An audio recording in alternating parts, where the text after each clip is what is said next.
Orang kakek di tengah kebakaran yang begitu hebat, beliau tetap bertahan di dalam rumahnya. Beliau berkata kepada istrinya, "Pergilah kamu jika ingin selamat." Padahal rumah-rumah di sekitar rumah kakek itu sudah habis dilalap api.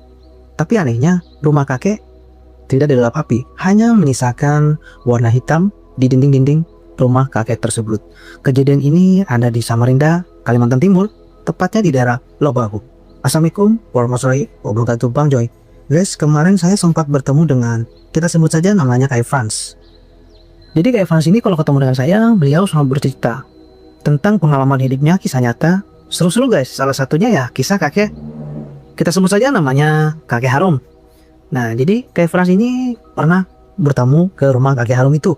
Beliau bertanya ini dan itu, asal muasal bagaimana, dan akhirnya menceritakannya kepada saya. Jadi Kakek Harum ini mempunyai 28 orang istri, yang zaman itu hal yang lumrah. Beliau dari Kalimantan Selatan. Di salah satu istrinya itu, beliau tinggal di rumah Kalimantan Selatan itu, memang beliau udah terkenal guys. Ya, artinya terkenal itu banyak orang datang yang meminta tolong kepada beliau, entah dalam hal yang minta air atau hal-hal yang mistik dan berbagai macam hal ya. Jadi Kakek Harum ini berpesan kepada istrinya yang di Kalimantan Selatan itu, "Aku ingin halwat selama 3 hari. Halwat itu seperti menyepi guys ya, di dalam kamar sendiri. Jadi Kakek Harum memberi uang masak, uang makan, uang jajan anaknya, dan uang sekolah, uang sanggup sekolah untuk anaknya selama 3 hari. Jadi beliau berpesan, tolong jangan ganggu aku 3 hari aja. Aku mau halwat di kamar ini. Jadi selepas 1 hari 1 malam aman. Pas masuk hari kedua, entah bagaimana ceritanya, istrinya mengetok pintu, memanggil Kakek Harum itu di dalam kamarnya, kamar halwatnya, untuk menolong orang-orang yang datang, karena sudah penuh sekali rumahnya dengan tamu yang ingin berobat. Ya, kita anggap aja, kita bilang pasien. Jadi Kakek Harum itu keluar, ada apa? Oh itu ya, oke, tunggu ya. Jadi Kakek Harum itu ngambil tas, dia isi barang-barangnya, entah itu baju atau apa perlengkapan, dia pasang di pundaknya, dia keluar kamar, dia keluar pintu tanpa melihat orang-orang di sekelilingnya, terus. Dia tinggal mereka semua di situ guys, sampai saat ini. Jadi Kak Ivan bertanya, kenapa Pian, maksudnya kenapa Anda berbuat seperti itu? Kalau bahasa dari Kak Ivan, kenapa Pian pakai itu? Nah, bahasa wajarnya. Jadi gini, istri saya itu, jika perangainya seorang istri yang perangainya seperti itu, kita bisa dijilat oleh api neraka. Maksudnya? Ya, karena dia termasuk istri yang tidak amanah. Aku tidak mau mempunyai istri yang tidak amanah. 3 hari saja, semua perlengkapan saya beri. Masuk akal juga katanya Kak Efra. Setelah itu berjalan sampailah Kakek Harum ini ke Samarinda. Dulu namanya bukan Kakek Harum.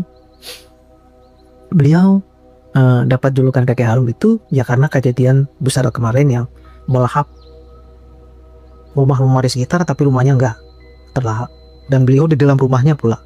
Jadi Kak Efra bertanya, kalau yang kejadian kebakaran itu amalan Pian apa? Amalan Anda apa?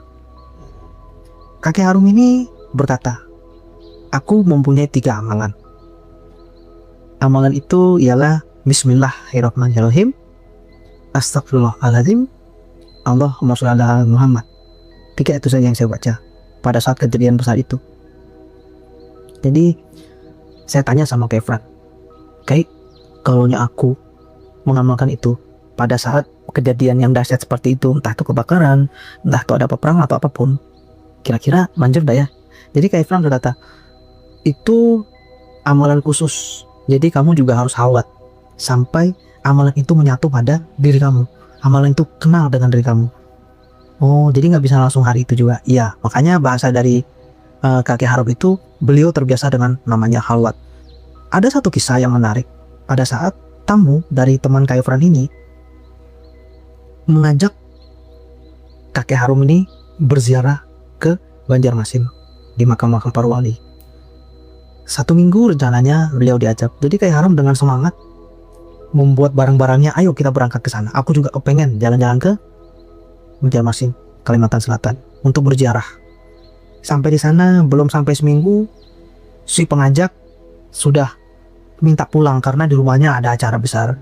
Jadi kakek Harum ini bilang, nanti Bu, ini kita belum selesai ziarahnya. Tapi yang namanya kakek Harum ini diajak, dibayarin pula. Jadi ya nggak mau beliau nurut aja. Sudah kita pulang.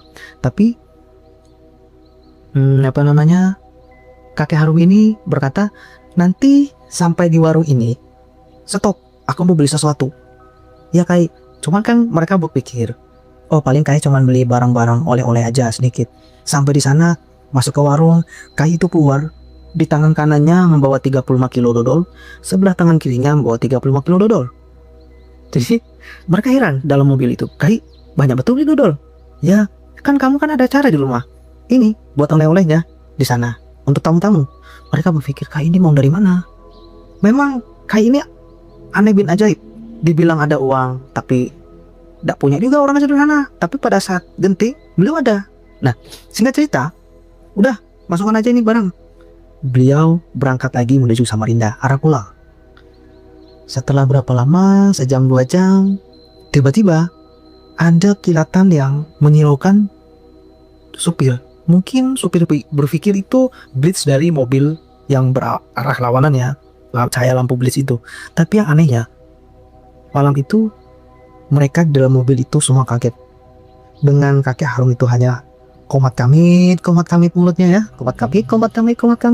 Mereka kaget. Mereka sudah sampai di depan jembatan makam. Ya kira-kira 500 meter dari situ dia, ini sudah sampai Samarinda jembatan makam. Jadi ribut heboh di dalam mobil itu. Jadi kakek Harum dengan bahasa yang sinis, sedikit marah, sedikit jengkel, katanya kamu kepengen cepat-cepat pulang. Sudah gak usah ribut, yang penting kita selamat nyampai. Jadi mereka terdiam semua di dalam mobil itu, pulang. Kalau sudah sampai, sudah gak usah banyak suara. Alhamdulillah kita selamat. Itu guys keunikan dari kakek Harum ini. Kisah ini masih banyak lagi yang saya akan ceritakan, tapi untuk saat ini hanya ini aja dulu ya. Kemudian hari saya akan ceritakan kisah ilmu sesat di daerah Samarinda seberang, Lok Jalan.